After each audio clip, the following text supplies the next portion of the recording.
Donc, bonjour tout le monde, bienvenue à notre 5e session. Aujourd'hui, le sujet, c'est de comprendre en gros les effets traumatisants, l'expérience traumatisante chez nos enfants.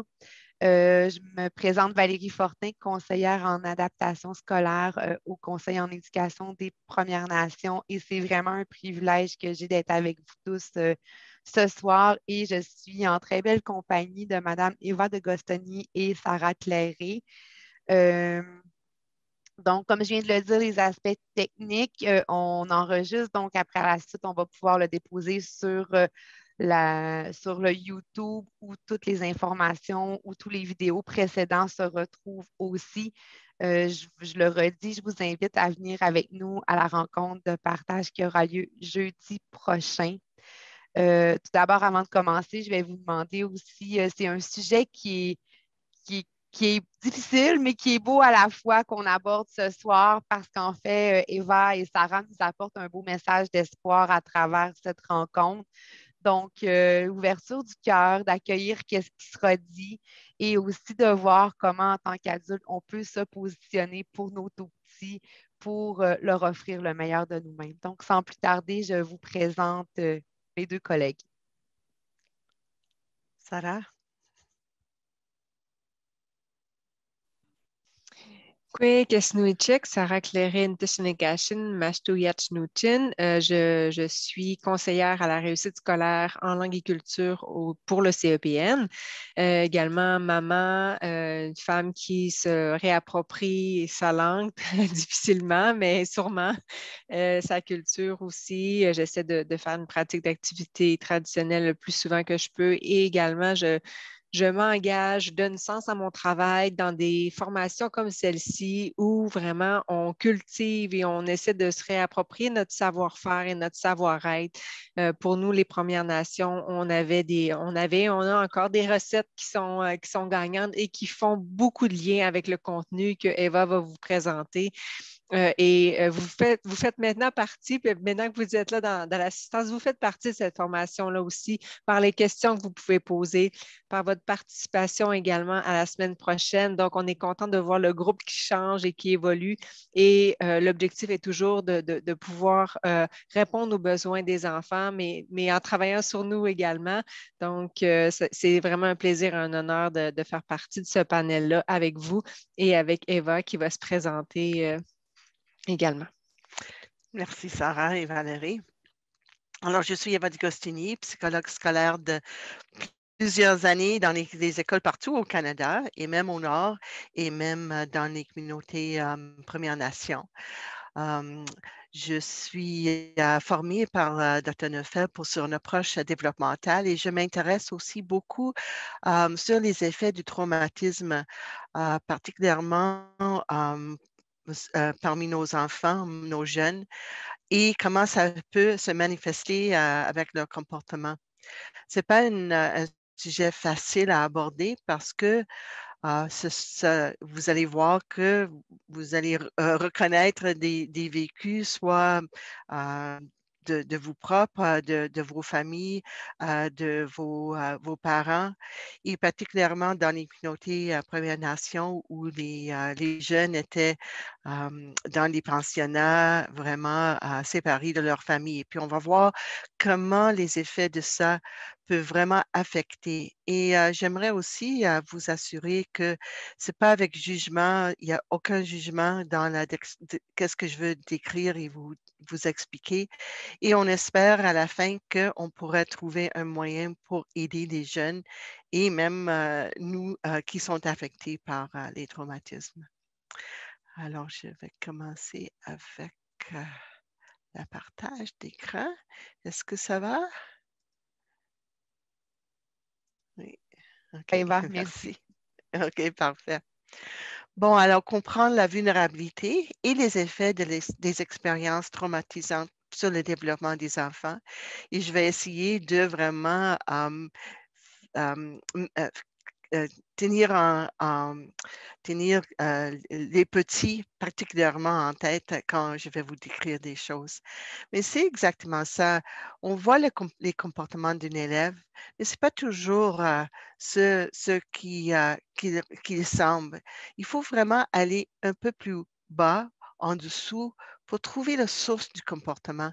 Et si on comprend la source du comportement, on peut vraiment réagir et intervenir autrement. Nous avons parlé des 3 clés de l'approche développementale de Dr. Neufeld, la maturation, la vulnérabilité et l'attachement. Et aujourd'hui, on va vraiment mettre l'emphase sur la vulnérabilité.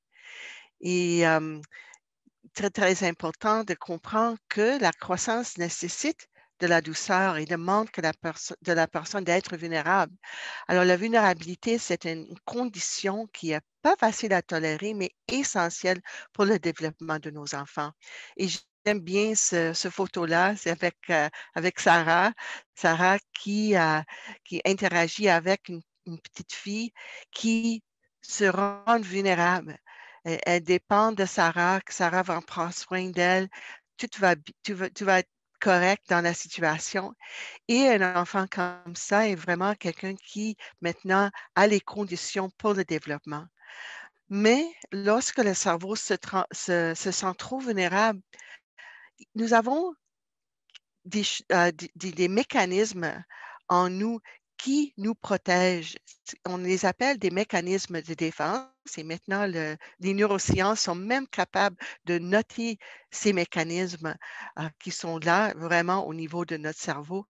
Parce que si on se sent trop vulnérable, notre cerveau essaye de nous protéger. Mais qu'est-ce qui est triste, c'est que lorsque le cerveau se protège, il ne peut pas se développer. Alors, notre désir pour nos jeunes, c'est de vraiment créer les conditions et l'environnement où le jeune peut développer comme il faut. Mais malheureusement, on se trouve des fois dans des situations qui vont mettre occasionner des problèmes pour les jeunes. Et c'est ça qu'on voit, c'est que si il y a trop de, de, de, de, de, de, de stress, des expériences, traumatismes, que le cerveau va mettre une carapace. Et cette carapace empêche le développement des 3 grands processus de maturation, l'adaptation, émergence et intégration. Et qu'est-ce qui nous rend le plus vulnérables? C'est vraiment faire face à la séparation. Pour les êtres humains, l'attachement, alors nos liens d'attachement sont là pour assurer notre survie. Alors quand on se trouve face à la séparation, ça veut dire soit l'expérience et l'absence de quelqu'un ou la perte de proximité avec ceux auxquels nous sommes attachés, c'est ça qui va nous rendre le plus vulnérables. Et on peut appeler ça, une autre façon de décrire ça, c'est le traumatisme complexe de l'enfance. La Fondation Australian Childhood ont vraiment, en Australie, ils ont aussi des nations, Premières Nations, et ils ont vraiment fait une grande étude sur les effets des traumatismes et comment répondre pour mieux aider les jeunes. Et selon eux, la description, c'est implique la préjudice relationnel répété, provient abus physique, émotionnel ou sexuel, négligence importante au niveau émotionnel ou physique, violence familiale ou autre forme de violence interpersonnelle. Et qu'est-ce qui rend ça le plus pénible, c'est que c'est dirigé vers les petits, les nourrissons, les enfants, par les personnes même dont ils dépendent pour leur protection, leur éducation ou leurs soins. Et avec ça, on va avoir des séquelles très, très, très importantes. Ils ont fait aux États-Unis une étude qui s'appelle ACE Study. Je vais vous donner le nom en français en quelques minutes, mais ils ont étudié 17 000 Blancs, classe moyenne, bien éduqués en San Diego. Et ils voulaient savoir, ils ont suivi pendant 13 ans parce que c'était une compagnie d'assurance qui voulait savoir quelles sont les meilleures personnes à assurer, les gens qui ne vont pas tomber malade. Et ils ont fait plusieurs interviews et ils ont fait une grande récolte d'informations et ils ont noté quelque chose. Ils ont noté 10 expériences de la jeunesse qui ont vraiment affecté pas seulement l'état émotionnel, mais aussi l'état physique des adultes. Et ils l'ont mis dans une liste de 10 facteurs ACE, ils appellent les facteurs ACE, qui sont, et bien, je vais vous partager vite, après ça, on va aller un peu plus loin là-dedans. Abus émotif, abus physique, abus sexuel, manque de soutien familial, négligence physique, perte d'un parent, témoin de violence domestique, abus de substances familiales, maladie mentale familiale et emprisonnement familial. Ils ont demandé aux gens de cocher de quoi quelles étaient leurs expériences et qu'est-ce qu'ils ont noté pendant le suivi de 13 ans.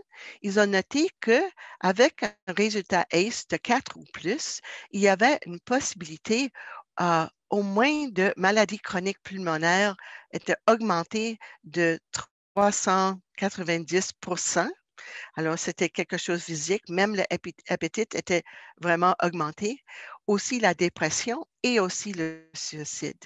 Alors, si on a croché 4 parmi les 10, la possibilité d'avoir des séquelles comme ça était augmentée.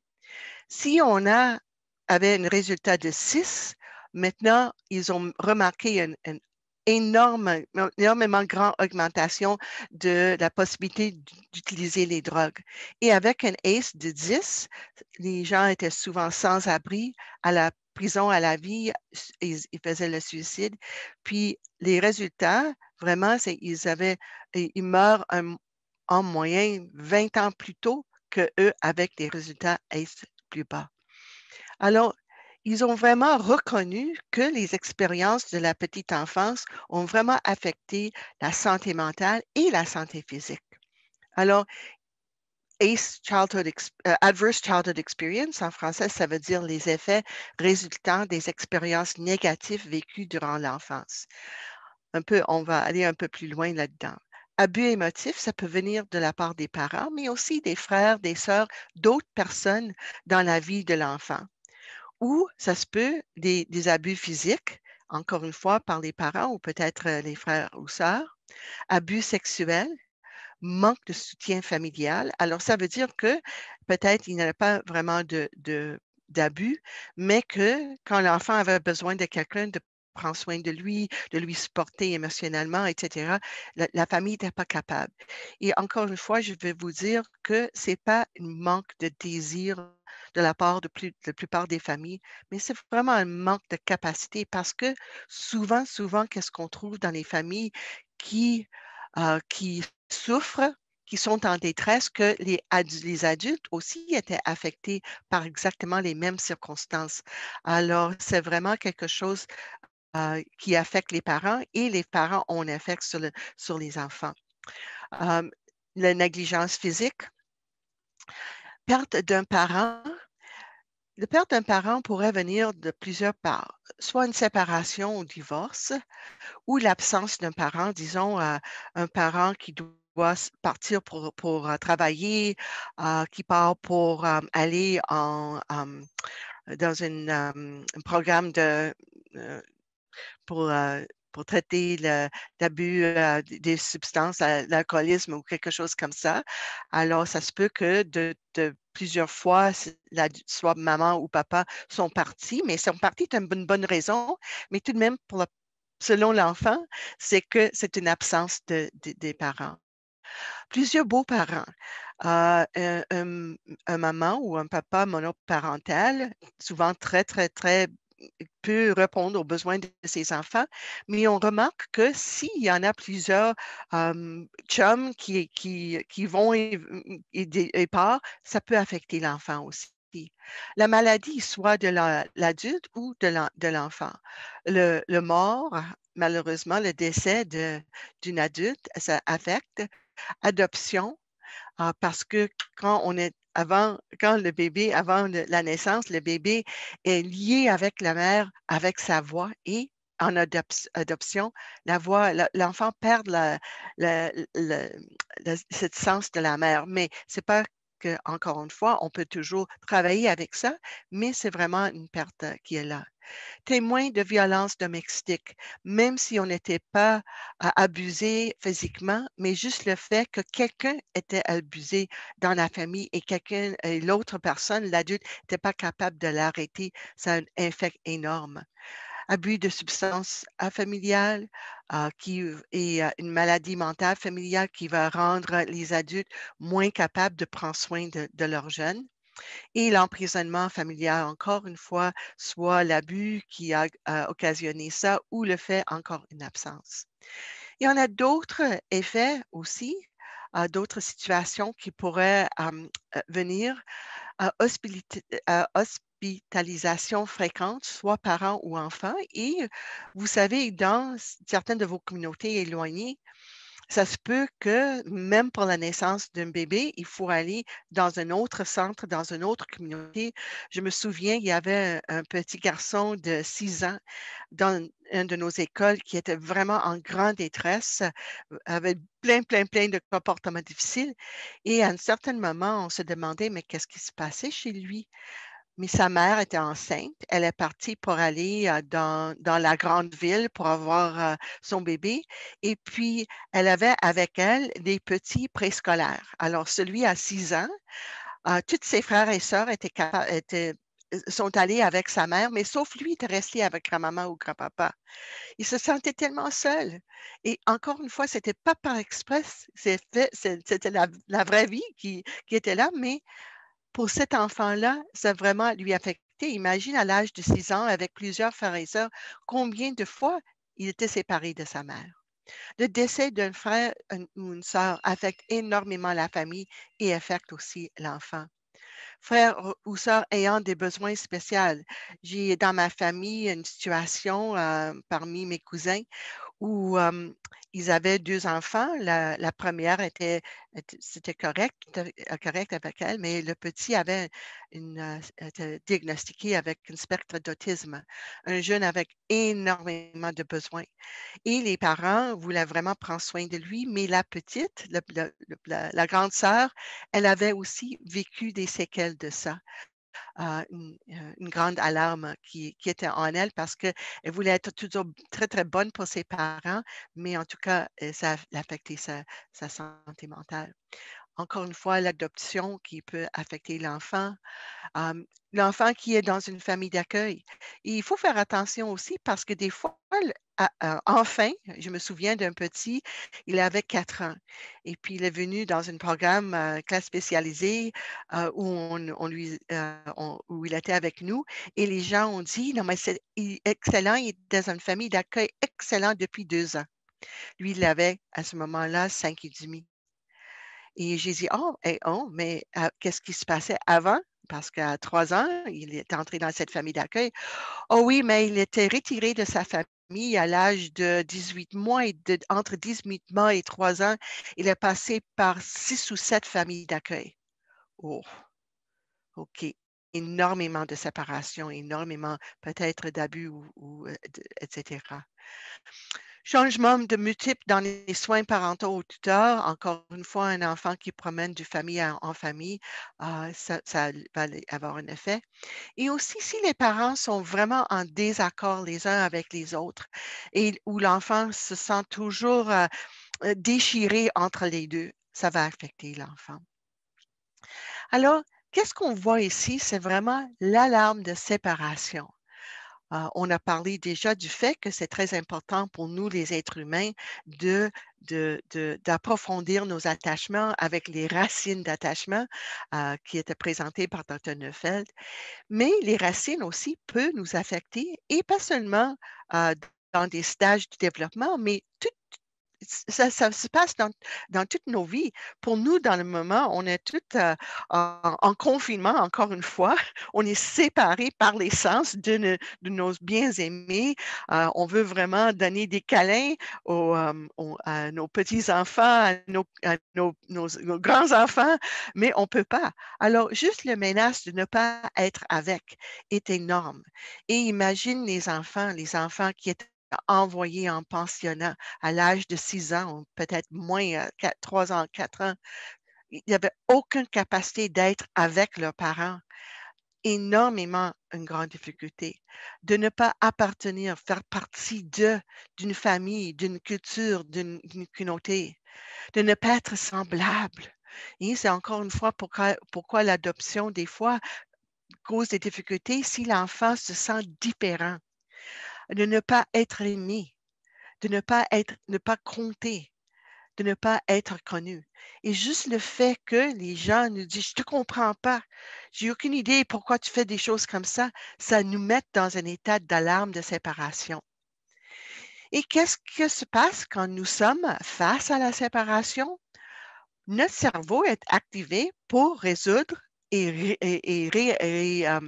régler le problème. Hein? Le cerveau dit, on est en séparation, on est face à la séparation, fais quelque chose. Et qu'est-ce qu'on appelle ça? Ça, c'est nos émotions. Nos émotions sont là pour mettre en action, pour résoudre un problème de séparation. Et face à la séparation, Dr. Neufeld a regardé toutes les recherches et il y a plein d'autres chercheurs qui sont en accord avec lui que face à la séparation, nous avons trois grandes émotions qui sont là pour protéger et régler le problème. Alors, la poursuite qui est là pour nous porter à rétablir la relation. Dans nos classes, souvent, on utilise cette dynamique-là, pas nécessairement par exprès, et, et si c'est pas utilisé trop souvent, ça peut nous aider à gérer nos classes, à gérer nos petits. Parce que si on juste fait le petit regard d'enseignant comme il y a plein de jeunes dans nos classes qui sont capables d'interpréter que madame ou monsieur n'est pas contente avec nous. Ça peut causer une petite rupture de relation. Et les petits, et vous allez avoir 2 ou 3 qui vont dire: «Madame, je suis bonne maintenant, je vais écouter». Alors, ça, c'est la poursuite, le désir de réétablir la relation et ça, c'est génial. C'est pas un problème, c'est normal, c'est c'est une très bonne, émotion pour assurer qu'on reste en relation. Ça se peut que et ça vient aussi, les 3 viennent ensemble, mais l'alarme, on peut tomber aussi en alarme. Il y en a plusieurs dans la classe qui vont pas parler de la poursuite, mais qui vont être portés à la prudence pour éviter la séparation. Ils savent que si, je parle à trop haute voix, que c'est pas une bonne chose, alors ils vont tenir, regarder. Oh, qu'est-ce qu'il faut faire? Ah, ça, c'est l'alarme qui nous amène à la prudence pour garder encore la relation. Et la troisième émotion est là pour nous aider à effectuer un changement pour éviter la séparation. Et je pense, parmi les petits, il y a quelqu'un qui va certainement dire, parce que si on dit, ah, vous parlez à trop haute voix, il y a un jeune qui va dire: «Non madame, c'était pas moi» et quelqu'un qui est, hem, il est là pour son émotion pour changer la situation, pour régler la situation. Alors les 3 émotions sont essentielles, importantes et normales. Mais quand ils sont intenses, parce que des fois des fois, il devient assez intense parce que la séparation est pas réglée par le moindre de réaction. Ils sont vécus souvent une à la fois, une à la fois. Et les émotions peuvent se déplacer, mais ils sont toujours là. Ils seront exprimés à un autre lieu ou un autre temps. Et c'est ça qu'on voit souvent. Moi, j'ai 2 enfants. Ma fille était plus elle, qui était comme frustrée. Mais à l'école, tout de même qu'elle a vécu des frustrations, qu'elle voulait plaire à ses enseignants, mais elle pouvait toujours le faire. Elle faisait tout pour garder la relation à l'école. Mais elle vivait aussi plein de frustrations parce qu'elle avait des problèmes d'apprentissage et d'autres petits problèmes et plein de frustrations normales, d'enfance. Mais quand elle est rentrée à la maison, elle a elle a explosé parce qu'elle a gardé toute la frustration pour moi à la maison. Alors c'est très, très, très normal et parmi nos petits 4 ans, de 5 ans, il ne faut pas oublier non plus qu'ils n'ont pas une préfrontale qui est capable de gérer et de tempérer leur réaction. Alors, ça se peut qu'un petit, disons, de 4 ans, qui va nous promettre de faire qu'est-ce qu'il faut faire, de suivre les règles d'être parfait, excellent. Et 2 minutes plus tard, ils vont faire l'opposé. Parce que la dans le moment où ils vont faire les promesses, c'est parce qu'ils vont ils veulent vraiment nous plaire. Ils sont en poursuite. Mais parce qu'ils ne sont pas tempérés par le préfrontal, 2 minutes plus tard, quand, disons, on lui dit: «Mais il faut arrêter de jouer», ils vont vivre la frustration. Les petits de 4 ans, 5 ans, une émotion à la fois, un pensée à la fois. Alors, souvent, on dit, mais il ne prend pas les responsabilités de leur comportement. Mais même, il dit des mensonges, ce n'est pas des mensonges. C'est juste le fait qu'une émotion à la fois, particulièrement pour un jeune de moins de 5-6 ans. Mais si on a une séparation trop difficile à régler, trop difficile, même des fois, c'est pas possible de régler. Un maman, un papa qui ne sont pas capables de répondre à nos besoins.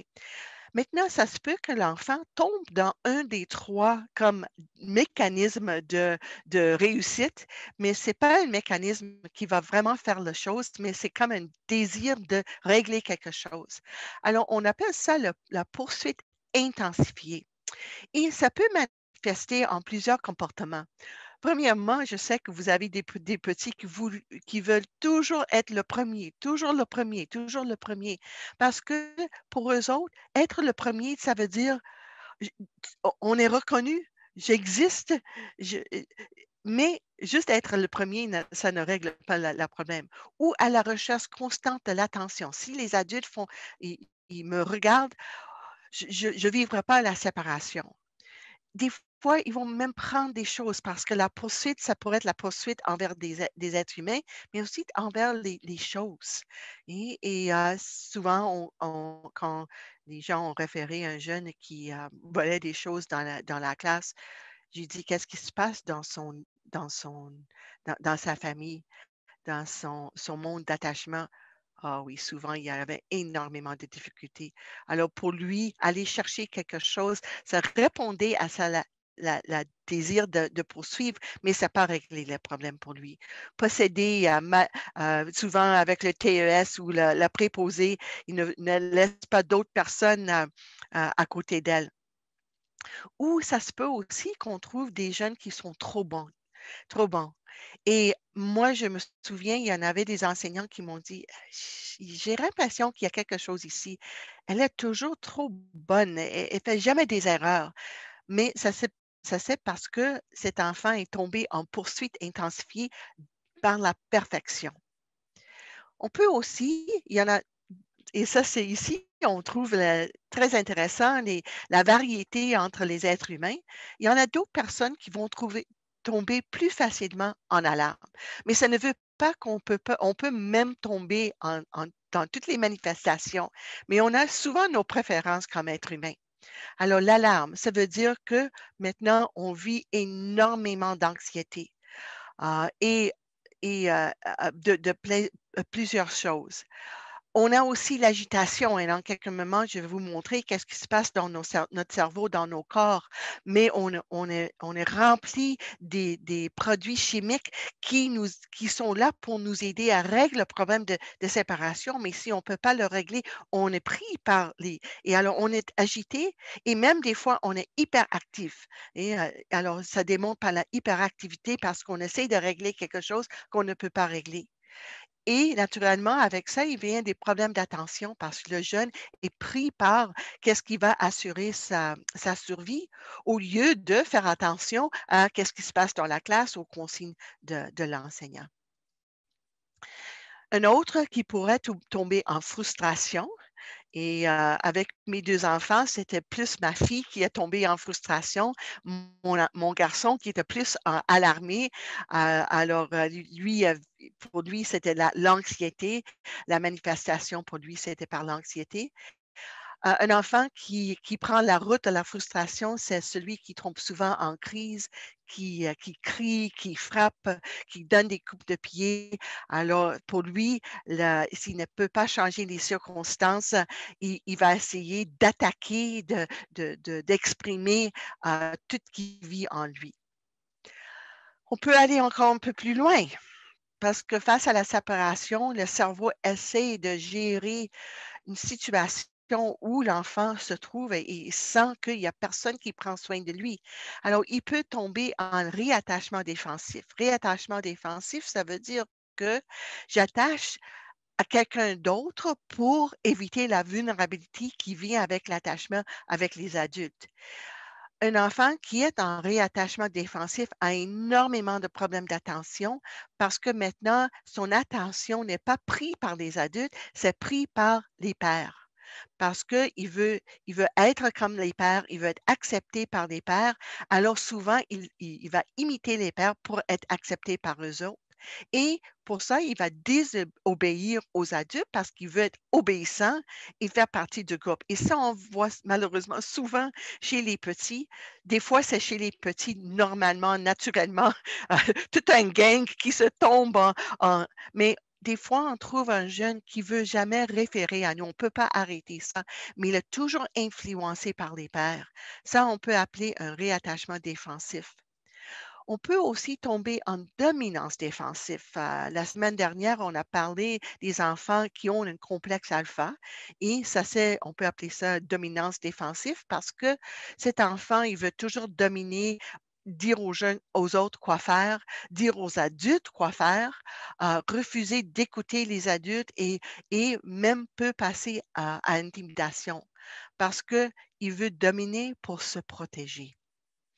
Troisième route, une autre route que l'enfant pourrait prendre aussi, c'est la fuite de la vulnérabilité ou le détachement défensif, où l'enfant vraiment veut éviter toutes les circonstances qui pourraient lui mettre dans une vulnérabilité. Et des fois, on voit dans le visage que l'enfant referme, que mettre comme une carapace. Et ça, c'est parce que la situation lui, selon son cerveau, lui met en trop grande vulnérabilité. Alors, des fois, il va nous ignorer, même faire comme ça pour ne pas écouter parce que nous, on dit, mais je veux juste te parler, mais il ne veut pas écouter parce que ça lui rend trop vulnérable. Ils ont normalement énormément de problèmes d'attention parce qu'ils sont pris par toutes sortes de choses euh, pour assurer la survie. Ils se referment et repoussent les adultes. Et des fois, il peut être vraiment pas gentil envers les adultes qui les aiment les plus, qui font les plus grands efforts de les aider. Mais si l'enfant, il vit trop de séparation, il a vécu trop de vulnérabilité en lien avec ses liens d'attachement, il va repousser n'importe quel, même les gens qui sont là pour lui aider. Qu'est-ce qui est difficile, c'est que des fois, on trouve des enfants avec les manifestations de tout ça, et ou des partis ou d'autres partis. Mais qu'est-ce qui est important ici? C'est qu'est-ce qui est au cœur? Qu'est-ce qui est au centre de toutes les manifestations des comportements? C'est un enfant, c'est un être humain qui a vécu trop de séparation, qui n'était pas capable de trouver, de régler le problème de séparation. Et qu'est-ce qui est intéressant, c'est que une grande partie des intervenants, même des psychiatres, même d'autres psychologues, même d'autres personnes qui font des évaluations, souvent, ils ne sont pas conscients de qu'est-ce qui est au cœur. Alors, on est capable de faire énormément de diagnostics. Et souvent, les gens me disent, Eva, on a besoin d'un diagnostic pour comprendre qu'est-ce qu'on doit faire comme intervention. Mais avec le paradigme de Dr. Neufeld, les interventions deviennent beaucoup, beaucoup plus claires. Pas nécessairement faciles, mais plus claires. Parce que si les manifestations, les comportements sont là face à la séparation, on, on pourrait au moins minimiser ou diminuer l'effet de la séparation par nos interactions. Et c'est ça que je vais partager avec vous un peu à la fin et dans des prochaines sessions qu'on va avoir. Alors, il faut faire attention de ne pas être trop pris par les comportements, mais plutôt de juste être conscient que, ah, ça c'est un enfant qui a vécu trop de séparation. Alors, encore une fois, les chercheurs ont démontré ça, que le trauma change le cerveau. Carl Morse et Wiley ont dit pour les enfants de tout âge, des dommages à long terme peuvent survenir suite à d'un seul traumatisme important, alors comme un accident de voiture, un feu à la maison ou des grandes choses comme ça, ou exposition à prolongée à un stress chronique ou à la peur, encore une fois, des traumas relationnels. Qu'est-ce qu'ils ont remarqué? Que le corps était dans un état constant de préparation à la défense, car la menace est partout. C'est ça le sentiment d'une personne qui a vécu ça. Et cela affecte la mémoire et l'apprentissage, car le cerveau a besoin de repos pour consolider qu'est-ce qui était appris. McCrory et ses collègues ont remarqué que les enfants qui ont vécu la violence familiale montrait le même modèle d'activité cérébrale que les soldats exposés au combat militaire. Et qu'est-ce qu'ils ont vu chez les enfants et chez les soldats? C'était une augmentation de l'activité du cerveau dans l'amygdale. Et ça, c'est l'amygdale qui se trouve dans le cerveau, pas celui qui se trouve dans la gorge. Et c'était seulement quand ils regardaient des photos de visages en colère.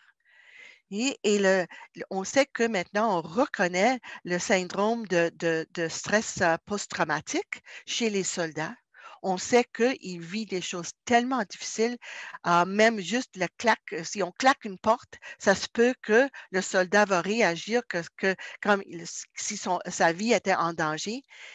Mais même juste avec une photo d'un visage en colère, ils ont vu une réaction dans l'amygdale. Et c'est où l'amygdale? L'amygdale se trouve dans le système limbique, un petit chose comme un petit noix, un amande ou quelque chose comme ça, mais c'est notre centre de survie qui est capable de faire une évaluation d'une situation qui pourrait nous menacer et donne la commande d'agir. Mais c'est comme un détecteur de fumée. Les enfants, les personnes qui ont vécu des traumatismes, et particulièrement dans la jeune enfance, leur détecteur de fumée est tellement sensible. Et je pense qu'on a tous vécu dans une maison où, avec un détecteur de fumée très sensible, on sait comment ça réagit à la moindre de choses, mais c'est ça la vécu. Et moi, je connaissais, mais à ce moment-là, je suis en contact avec une jeune fille de 14 ans qui a vécu abus, violence domestique. Et elle m'a dit, Eva, je ne sais pas pourquoi, j'ai aucune idée pourquoi j'ai réagi, mais je sentais des choses dans mon corps, etc. Mais parce que son amygdale était allumé et a communiqué avec l'hypothalamus qui est juste à côté, qui est la liaison entre le système nerveux et le système endocrinien, qui va nous mettre notre corps en action pour se protéger. Et ils sont aussi à côté de l'hippocampe. Mais l'hippocampe est impliqué dans toutes les activités de mémoire. Quand on est en survie, l'hippocampe est dédié à ne pas oublier c'est quoi la menace. Mais malheureusement, quand l'hippocampe est pris par ça, ne peut pas faire son autre travail qui est de transférer les connaissances on a fait pendant notre journée, pendant le repos, pendant le sommeil, de les mettre dans notre centre de mémoire à long terme. Et c'est pour ça que souvent, les enfants retournent le lendemain à l'école, puis on a dit, mais il a bien appris ça hier, mais pourquoi il a oublié ça? Est-ce qu'il a un problème de mémoire?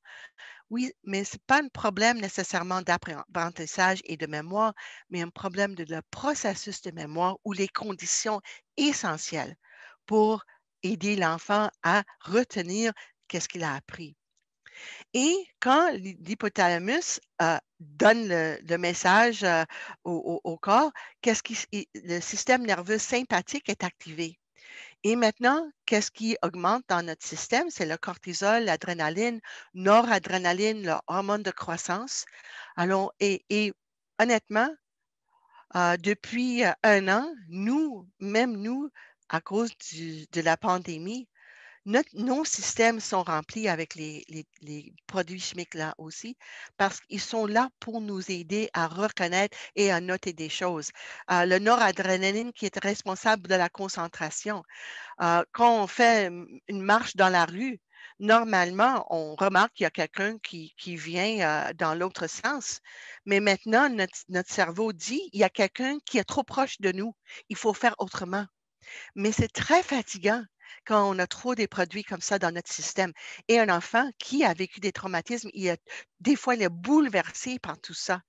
Ça affecte le rythme cardiaque et la respiration, occasionne la contraction de muscles lisses, resserre les vaisseaux sanguins et peut suspendre le repos et la digestion.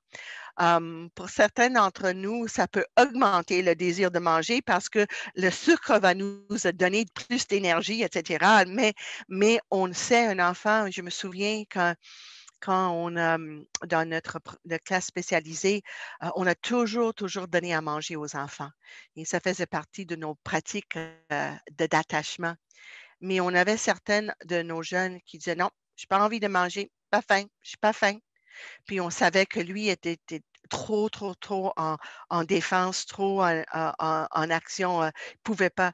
Mais on savait qu'il se sentait en sécurité avec nous le moment qu'il acceptait quelque chose à manger. Alors, le refus, c'est parce que son système n'est pas capable d'accepter ça.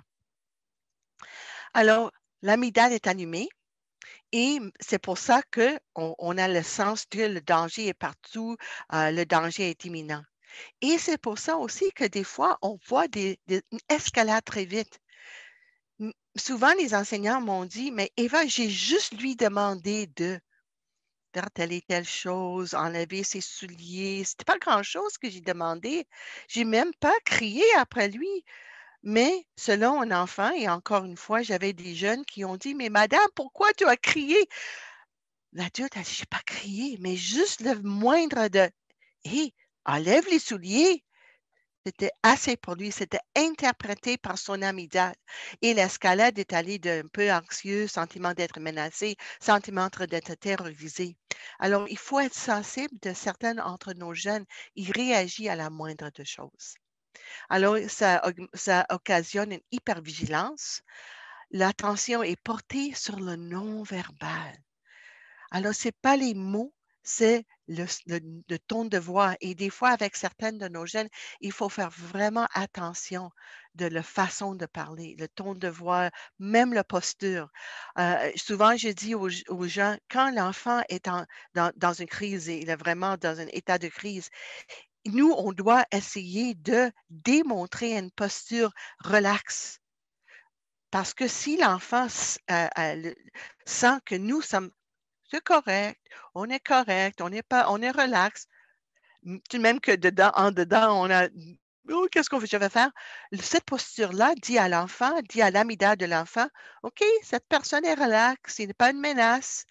Et, l'expression faciale, l'enfant est incapable d'interpréter les mots.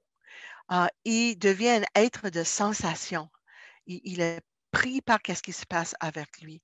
Alors, si l'enfant vit avec trop de séparation, trop d'autres, trop d'alarmes, il va mettre la carapace et ça va vraiment lui affecter. La raison pour cette défense, c'est je ne me sens pas en sécurité ou ce n'est pas sécuritaire d'exprimer ce que je ressens. Malheureusement, des fois, et avec un enfant particulièrement sensible, pourrait juste dire 1, 2 fois à lui, mais on dit ça souvent aux garçons, mais un homme, il ne pleure pas. L'enfant garde en lui ses larmes, mais s'il met la carapace pour éviter de pleurer, ça va occasionner des difficultés. Encore une fois, un enfant qui a vécu juste une petite chose comme ça, c'est pas grand-chose, on peut facilement régler ça.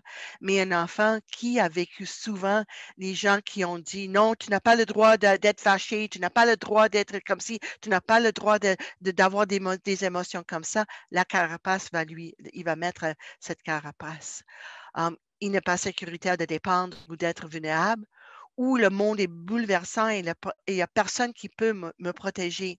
Et pour les enfants avec un diagnostic sur le spectre d'autisme, eux autres, ils mettent souvent la carapace à cause du fait que nous, les êtres humains, les adultes dans leur vie, ne sont pas capables d'imaginer comment leur vécu, comment la lumière ou un son ou même un vêtement peut les affecter. Alors, les enfants avec une diagnostic TSA ont aussi une carapace qui les affecte, qui affecte leur développement.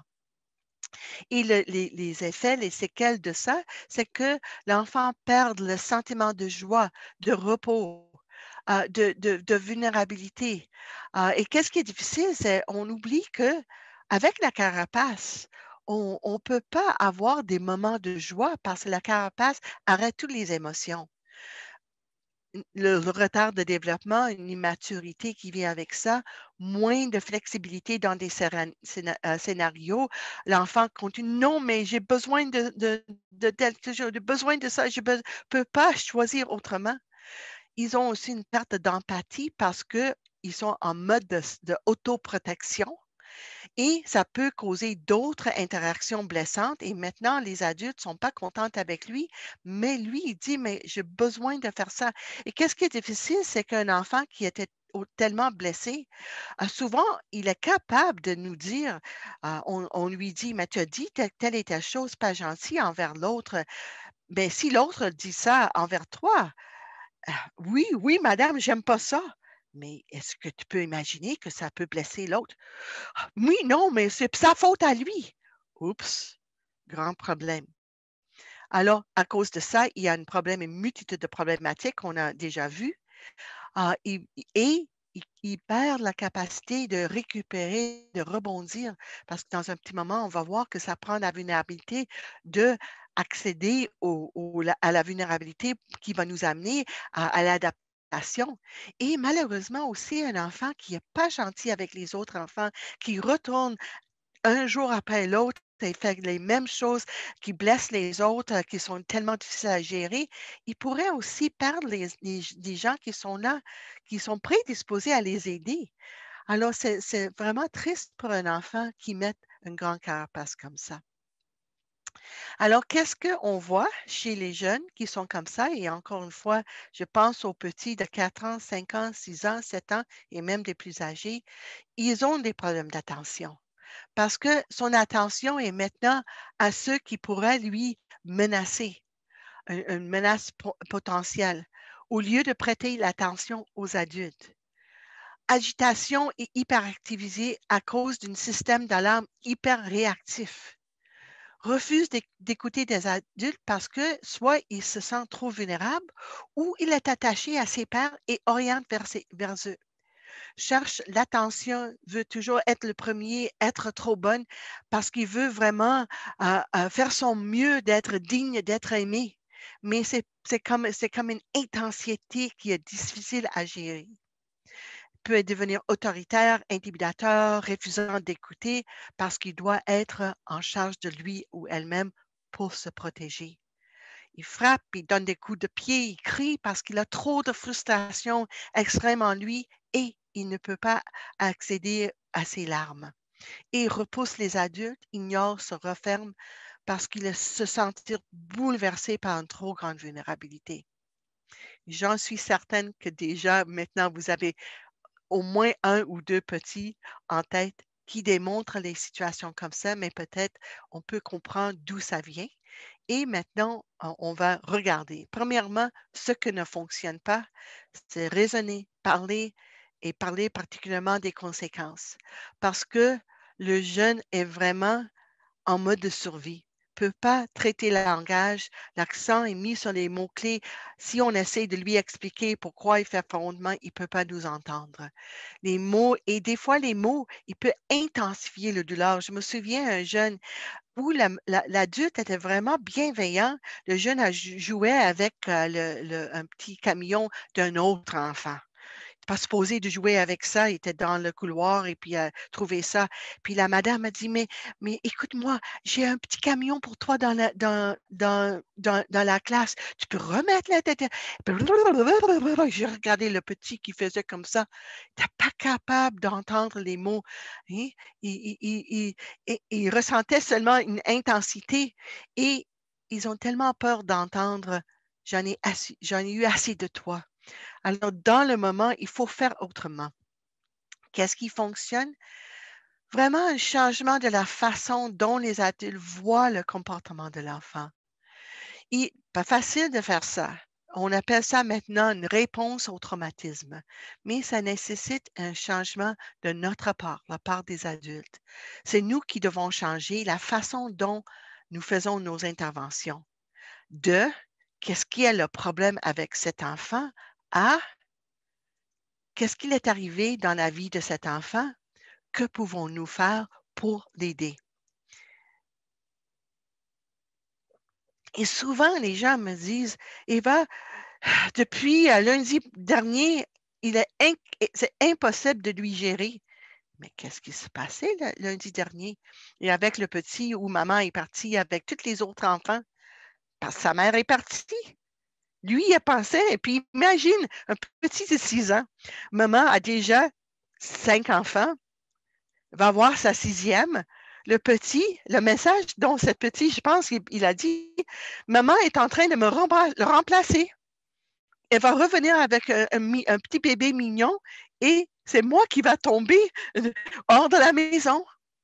Et alors, c'est normal que c'est un enfant en détresse. Qu'est-ce qu'on on peut faire pour lui aider? Notre enfant, c'est pas sur changer ses comportements, mais de lui rassurer. Puis, juste une petite intervention qu'on a fait, on a parlé à maman et on a dit à maman, tu dois chaque soir rassurer le jeune qui va avoir encore sa place dans la famille. Alors, les interventions, et on n'aura pas énormément de temps pour parler des interventions, mais on va revenir à ça dans les prochaines sessions.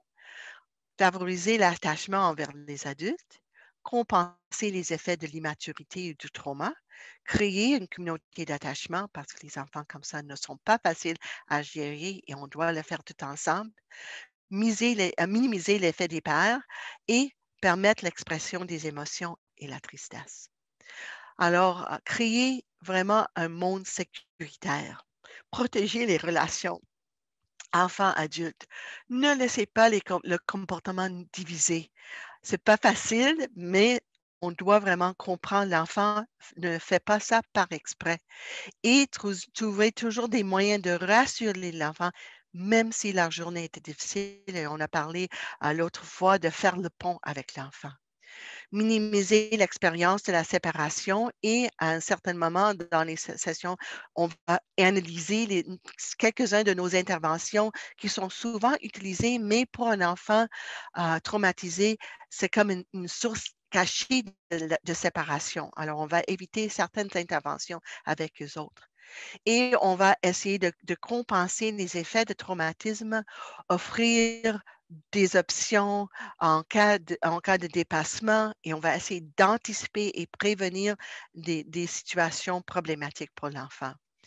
On va fournir une structure et une prévisibilité parce que pour les enfants traumatisés, ils ont besoin de prévisibilité. On va essayer de créer, construire une équipe d'intervenants et essayer d'utiliser tous les adultes dans l'école, même peut-être la secrétaire. Et j'ai trouvé souvent que la secrétaire était vraiment une intervenante magnifique. Offrir une variété d'options d'intervention, des espaces sécuritaires dans la classe, un centre de soutien bienveillant dans l'école et un endroit sécuritaire pour exprimer les émotions. Et on va travailler à adoucir la mur défensif par l'expression émotionnelle et le jeu, et on va aider l'enfant à retrouver les larmes et on va offrir de nombreuses opportunités pour le jeu et on a déjà parlé de ça. Qu'est-ce qui fonctionne le mieux? Un endroit calme et sécuritaire, des adultes calmes, un environnement calme. Et c'est pour ça que des fois, l'enfant, on doit sortir l'enfant de la classe pour lui amener à quelqu'un d'autre, à un autre lieu pour lui donner cette calme. Régie Melrose nous dit, c'est elle qui m'a euh, introduit les effets des traumatismes. On ne doit pas trop parler. Les quelques mots qu'on devrait utiliser devraient simplement rappeler aux enfants, ils vont bien, que tout ira bien. On est là pour eux autres. De rassurance, donner de rassurance, chercher de démontrer ça et la recherche nous démontre juste la proximité d'un enfant d'un adulte bienveillant change qu'est-ce qui se passe au niveau du cerveau. On doit normaliser le besoin d'aide d'une manière calmement et apaisante et fournir de l'aide. Pas facile, un enfant qui vient de frapper, de nous dire plein de choses, de déranger toute la classe. C'est pas facile de réagir à cette manière-là. Encore une raison pour avoir une équipe, quelqu'un d'autre qui est capable de faire ça. Mais on ne renforce pas les mauvais comportements par la bienveillance. C'est de ça dont ils ont besoin. Quand il y a problème, essaye de rester calme, d'utiliser un ton neutre, de ne pas parler trop, de ne pas faire la morale pendant l'incident. L'enfant est complètement incapable d'apprendre quelque chose à ce moment-là. On gère l'incident, pas l'enfant. On essaye de minimiser qu'est-ce qu'il fait, mais de vraiment juste gérer dans le moment et essayer d'accompagner l'enfant dans ses sentiments. Je travaillais avec une école à Montréal où il y avait 30 élèves en grande difficulté, 30 élèves qui ont vécu des traumatismes dans leur vie. Et juste le fait que les adultes voyaient l'impulse d'attaquer comme frustration et ils étaient capables de parler avec le jeune juste en disant, je comprends, ça ne fonctionne pas pour toi. Ah, c'est tellement frustrant. Un mois plus tard, ils ont parlé, il y avait un petit dialogue avec un des jeunes et puis quelqu'un a demandé, est-ce qu'il y a quelque chose qui a changé ici à l'école? Et l'enfant a dit, oui, oui, les adultes, ils comprennent qu'est-ce qui se passe en moi. Et les adultes ont vu la différence, juste le fait de refléter à l'enfant, tu vis trop de frustration. Il faut aussi compenser l'immaturité. Lorsqu'un enfant a souvent des ennuis, on doit trouver des moyens pour lui aider à les éviter. Et il faut peut-être donner plus d'encadrement avec les adultes, guider l'enfant vers une nouvelle activité. Si l'enfant, disons, il joue avec les blocs et chaque fois qu'il joue avec les blocs, il les lance. On doit faire autrement. Soit on doit lui donner des blocs très souple, très douce. On avait une classe spécialisée pour les jeunes de 4 ans. Puis j'ai dit à l'enseignante, dans la première mois qu'est-ce qui se passe dans la classe, vous devez avoir aucune chose si l'enfant lance, ça va faire du mal. Alors, si on doit lui donner des blocs, des autres blocs, quand un problème se présente, il est préférable de considérer comme un accident. Oh, tu ne voulais pas lui faire mal. Je me souviens d'une petite de 3 ans, elle avait son anniversaire au mois de septembre, qui était 2 fois plus grand que les autres enfants dans la classe. Elle ne voulait pas faire mal aux autres petits, mais quand elle les poussait le moindre, il faisait mal à cause de sa grandeur. Mais j'ai parlé beaucoup avec l'enseignante de vraiment aider ce jeune-là à éviter des problèmes et de vraiment dire, oh, tu ne voulais pas faire ça. Viens, on va faire autrement. Il faut gérer les situations non structurées comme les récréations, les couloirs, les casiers, etc. Le message ici, c'est d'anticiper et prévenir pour ne pas avoir le besoin d'intervenir. Créer le village d'attachement, entourer les enfants avec autant d'adultes bienveillants que possible, aider les enfants à créer les liens d'attachement avec les adultes et les adultes avec l'enfant. Et il faut faire des introductions essayer d'assouplir le cœur. Je me souviens hier quand on avait Lynn Jacobs avec nous, elle a dit à un enfant et puis elle lui a dit, je sais que tu aimes les enfants, tu as un cœur tendre en toi et elle pourrait faire la bonne présentation. Regarde, lui, il a un cœur tellement tendre, mais des fois, il a des comportements pas si agréables, mais il a un cœur tendre en lui. Créer une relation positive avec les parents, des appels téléphoniques positifs ou des petites notes, accueillir chaleureusement les parents, surtout quand il y a des problèmes. Je me souviens, à un certain moment, j'ai reconnu comment c'était difficile pour les parents de revenir temps après temps, de parler des problèmes de leurs enfants. Et à un certain moment, je les ai accueillis à la porte et j'ai dit, oh, merci d'être venu. C'était tellement difficile pour toi, pour vous de venir, etc. On est tellement content que vous soyez ici. Et quand on a commencé à faire ça, les adultes, des fois, ils étaient, oui, oui, je sais qu'à l'heure de midi, c'est difficile pour lui. Moi, je vais venir l'heure de midi de manger avec lui. Parce que les adultes, les parents sentaient qu'on était là pour les aider. Um, éviter d'avoir des systèmes de gestion de comportement, des systèmes de récompense, l'agenda à la fin de la journée, les systèmes de gestion numérique, sont des choses qui n'aident pas du tout les enfants qui ont vécu des traumatismes. Des fois, il faut utiliser un temps à part. Nous avons besoin d'un moment à part de lui. Les autres élèves ont besoin de ça, mais on appelle ça pas un time-out, mais un temps à part. Et si on doit dire à un enfant, non, tu dois sortir de la classe maintenant, tu dois aller voir Madame Marie. Et des fois, on n'est pas contente avec l'enfant, mais je vais venir te voir en quelques minutes. Et on peut essayer de trouver un moyen de lui envoyer à quelqu'un d'autre. Soit on peut dire, ah, Madame Marie a besoin de ce livre-là, ou le secrétaire a besoin de cette enveloppe, ou tu peux aller dans la classe d'accueil, ou tu peux aller dans le centre de soutien bienveillant, parce que à ce moment-là, l'enfant est entouré par des gens qui prennent soin de lui, et nous, on peut retourner à enseigner notre classe. Et c'est important pour nous d'aller voir le jeune et de lui rassurer que la relation est correcte.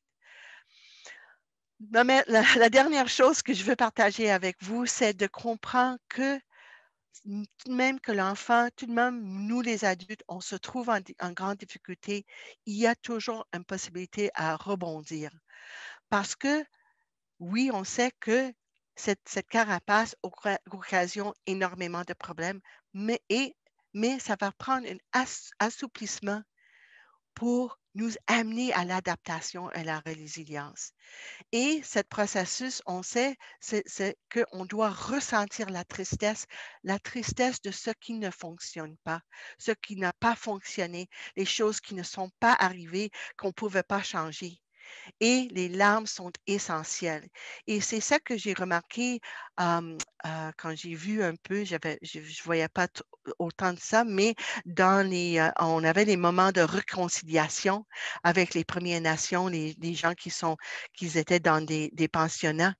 Et les hommes de 70 ans qui avait le larme, qui parlait en pleurant, qui disait, il y a personne à qui je pourrais partager qu'est-ce qui se passait avec moi. Et il disait, mais maintenant que je peux y parler, que je peux avoir mes larmes, je me sens tellement mieux. Alors, c'est reconnu comme façon. Mais les larmes pourraient survenir seulement quand l'enfant se sent en sécurité. Alors, la frustration, l'alarme, la poursuite doit tomber en sentiment de impuissance, doit tourner en tristesse. Et on sait que le processus adaptif, on doit descendre, faire vivre la déception pour rebondir. Et c'est pas facile de vivre ça avec quelqu'un d'autre. Le deuil, il doit vivre le deuil.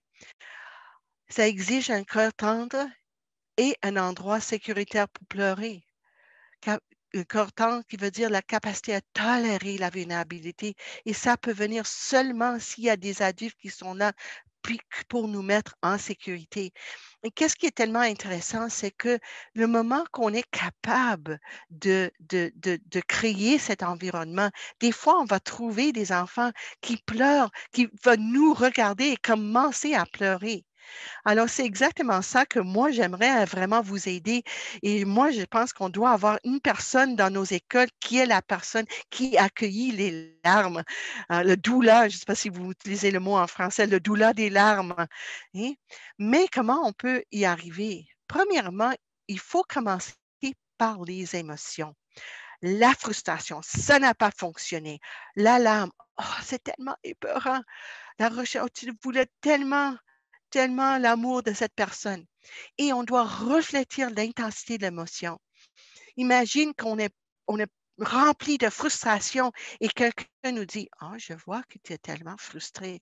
Non, tu ne comprends pas, je suis frustré. Oh, oui, je comprends, tu es vraiment frustré.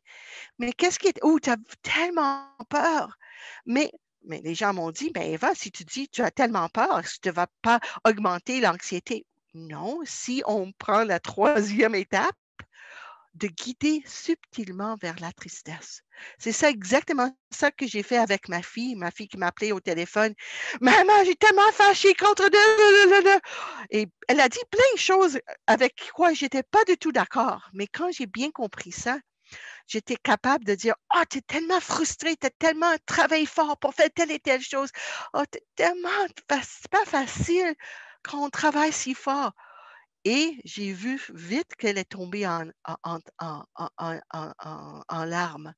Mais si j'ai pas répondu avec l'intensité de ses émotions et guidé vers l'émotion, on ne pourra jamais arriver à la tristesse. Et qu'est-ce qui est intéressant, c'est que à un certain moment pour elle, juste entendre ma voix dans ma boîte vocale l'amenait vers ses larmes. Et à un certain moment, elle dit, maman, j'avais même savais pas, et c'était à l'âge de 35 ans, savais pas que j'avais besoin de mes larmes, mais juste en t'appelant, juste mettre les numéros dans mon téléphone, j'ai commencé à pleurer. Et souvent, c'est ça qui se passe. Les enfants arrivent et nous regardent et tombent en larmes et nous, on a désir d'aider l'enfant, mais il faut faire attention. Parce que quand l'enfant pleure, on ne doit jamais demander pourquoi. Parce que il y a plein de choses. Ma fille est arrivée, elle a passé tellement de choses dans sa vie qu'elle avait comme un mer de larmes, une lac de larmes en elle, qui a sorti le moment qu'elle entendait ma voix. Et c'est ça. Et si on demande à un enfant, il va dire, mais c'est parce que mon amie n'était pas contente. Mais des fois, on a le désir de dire, ah, mais c'est pas si triste que ça. Elle va t'aimer demain. Non, non, c'est le lac de tout ce qui se passe. Alors, on doit vraiment être là. Et comme Dr. Matamara nous dit, quand on comprend que des larmes attendent à être exprimées, le plus facile d'accompagner l'enfant lors des incidents, apparence anodine et de l'aider à faire sortir les larmes. Et particulièrement parmi les petits de 4 ans, de 5 ans, il y a plein de choses qui ne fonctionnent pas dans leur vie. Quand les larmes coulent, il faut s'asseoir calmement, avec compassion, faire confiance au rebond, résiste à nos instincts naturels alpha de soulager ou enlever la tristesse. Ça, c'est la chose la plus difficile pour nous qui ont des complexes alpha, qui veulent aider aux gens, veut aider à nos petits. Mais à ce moment-là, notre rôle d'alpha, c'est de les accompagner dans la tristesse. On tient l'enfant dans la tristesse et dans les larmes. On part juste après pour les solutions, mais souvent, l'enfant n'a pas besoin de solutions, juste besoin de ses larmes. Il ne faut pas oublier que nos enfants en grande détresse qui nous disent « Je suis en colère, laissez-moi tranquille, je déteste le monde », sont comme le petit Calvin ici, qui personne ne comprend. Je veux seulement être rempli d'affection. Les jeunes dont les comportements sont problématiques essaient juste de nous dire qu'ils ont besoin de nous pour les aider. Quand une fleur ne fleurit pas, vous reparez l'environnement dans lequel elle pousse, pas la fleur. Et ça, c'est notre rôle avec nos jeunes. Et c'est comme ça qu'on a la possibilité de vraiment les aider. Et quand, dans l'école où j'ai travaillé, quand les adultes ont changé leur façon de faire, on n'a pas changé les conditions des jeunes, mais on a vraiment les aidés à grandir et à guérir. Alors, c'est ça mon message pour aujourd'hui.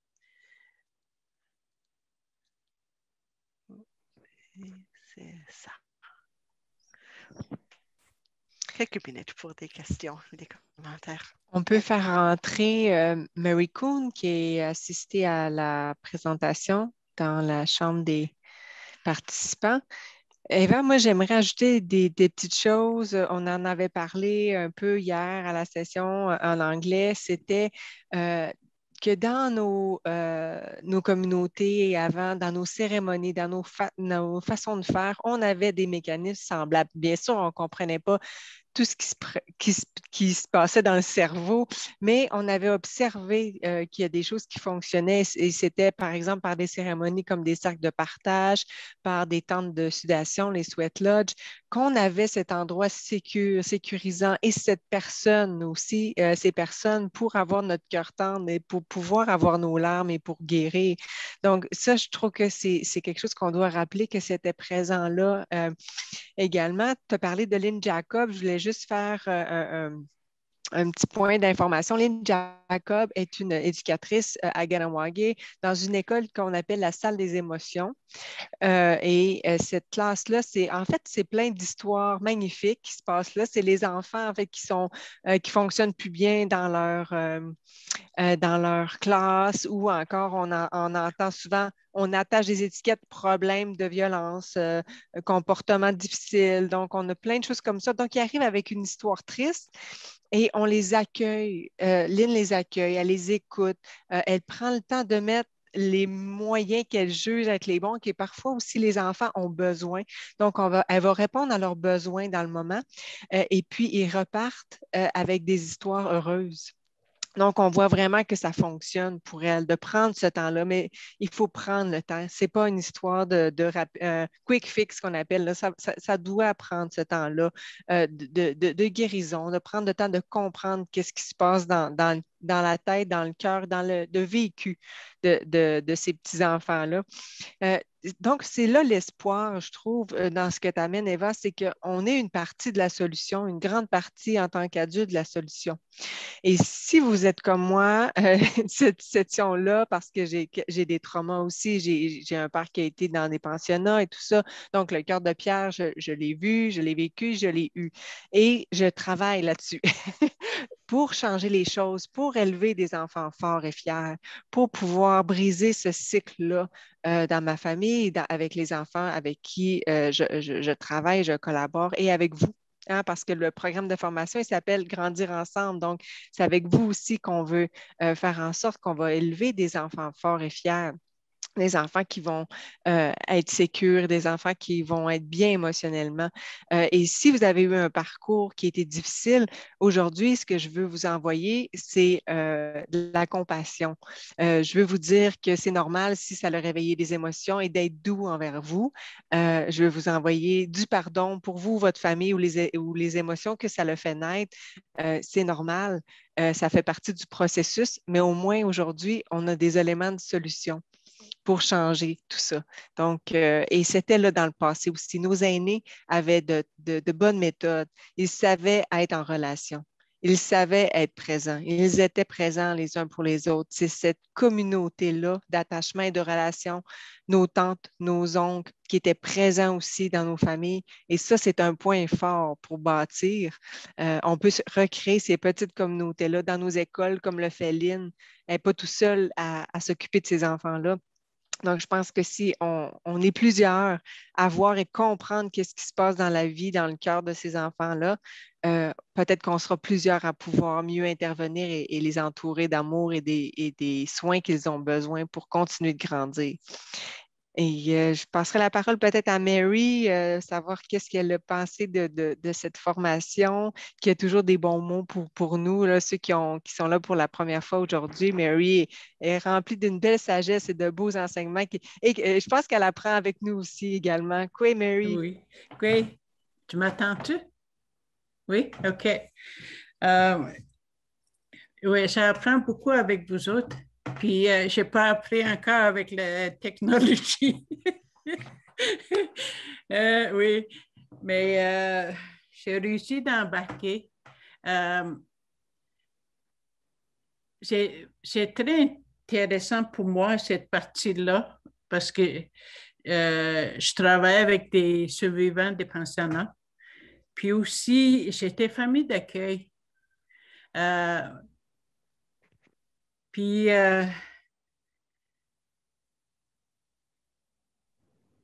je l'ai vu dans cet enfant-là, que je l'ai eu, un des enfants que j'ai eu en famille d'accueil, qui est papa aujourd'hui.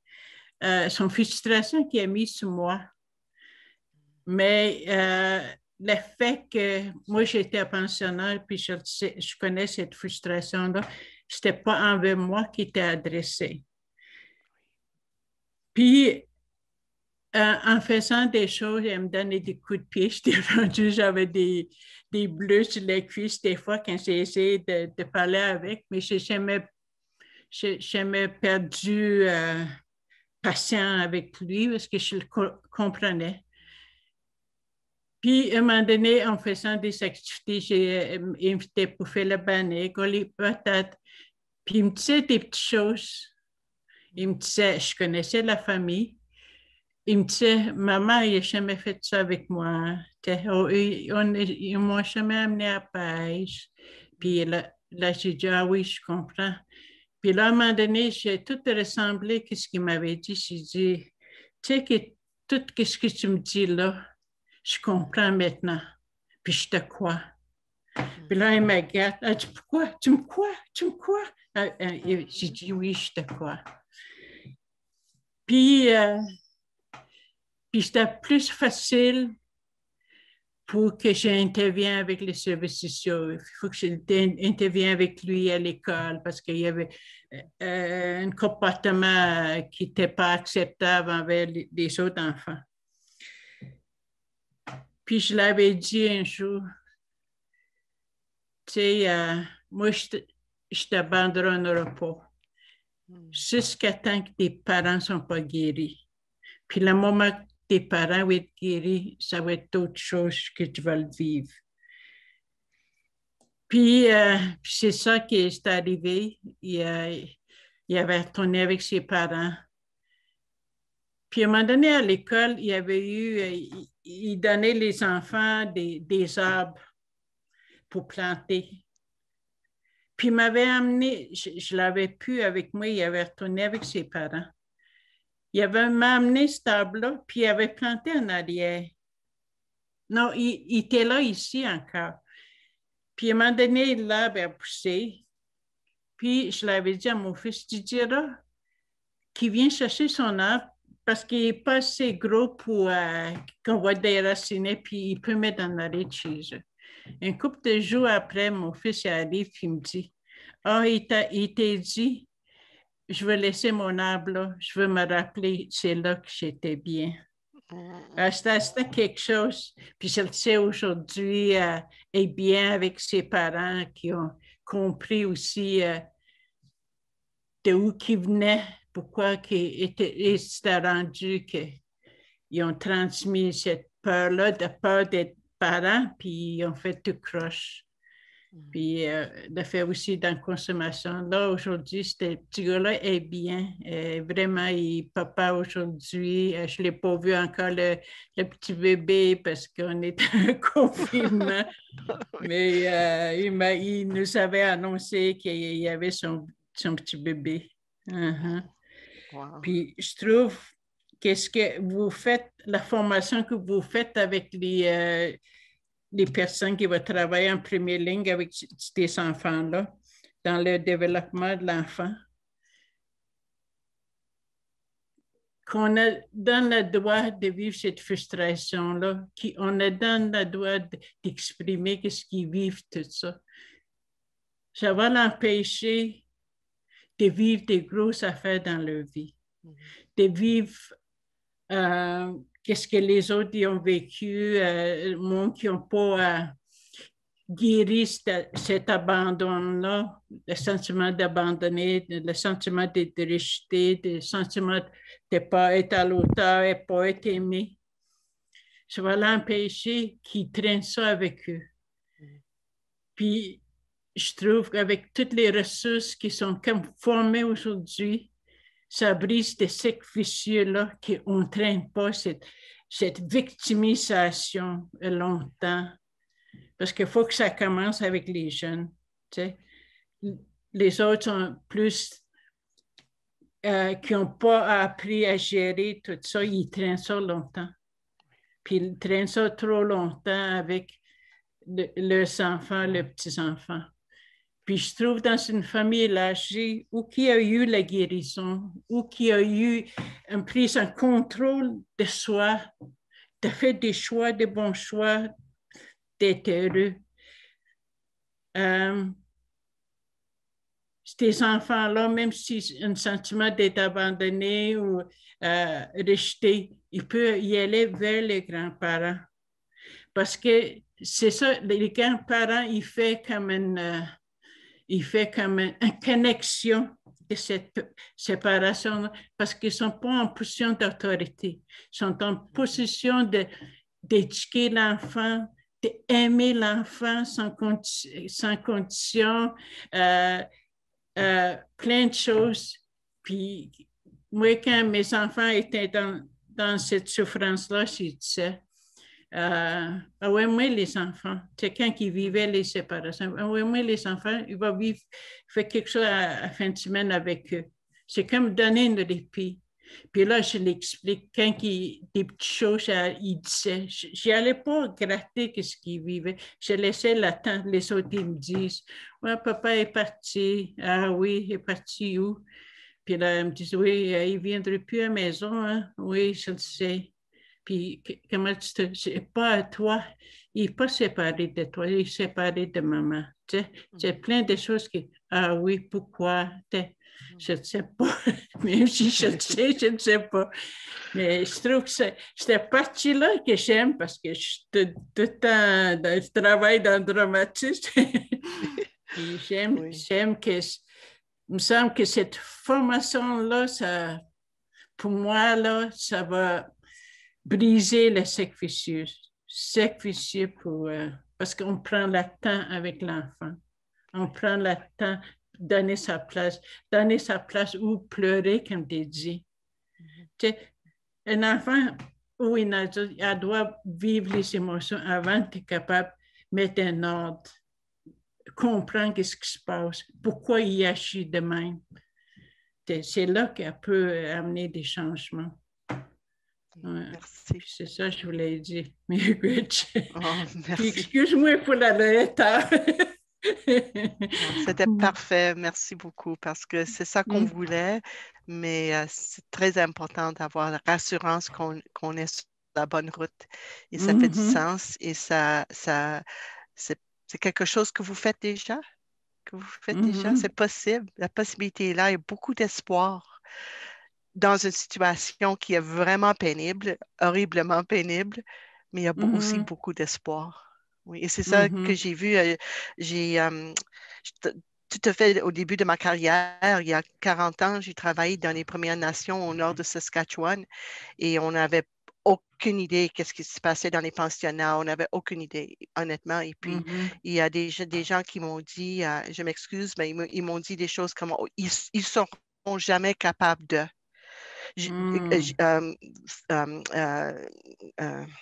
Manage.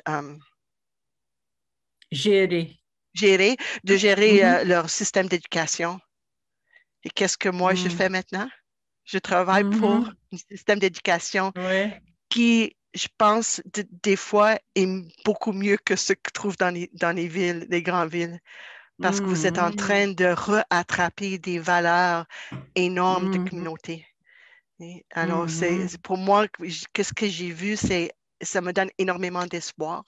Et je suis tellement honorée d'être invitée de vous accompagner là-dedans.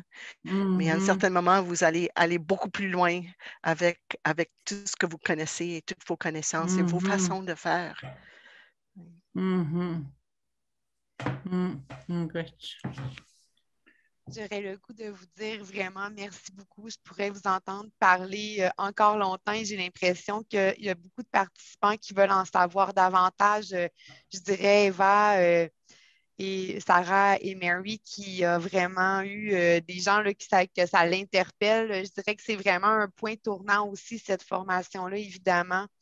Je trouve que ça vient remettre notre rôle en tant qu'adulte aussi. Puis j'y vais très rapidement parce que c'est la fin, mais souvent juste un sourire, puis comment ça peut changer la vie de nos enfants parce que quand ils sont dans cet état-là, puis pas d'attente en retour, mais en tant qu'adulte, on a vraiment un pouvoir de changer les choses. Puis souvent, on cherche des recettes avec beaucoup, beaucoup d'ingrédients, puis pour un résultat magique, alors que les ingrédients, on les a tous, sont en dedans de nous, puis ça fait partie de notre intuition, mais il faut se donner aussi cette écoute, puis de dire qu'il y a le droit d'être fâché, il y a le droit d'être comme il est, puis de l'accepter tel qu'il est. Donc, dans le plus grand des respects, je pense qu'on peut faire changer les choses pour les enfants.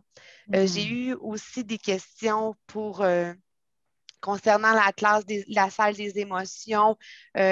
On pourrait faire plusieurs autres formations. Évidemment, on va avoir la chance à l'automne d'en faire aussi pour les plus jeunes aussi.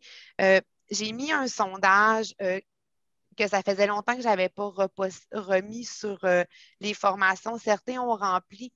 C'est le moment à travers les sondages où écrivez-moi parce que si vous voulez en savoir plus, on peut l'élaborer davantage aussi. On est là aussi pour répondre à vos besoins.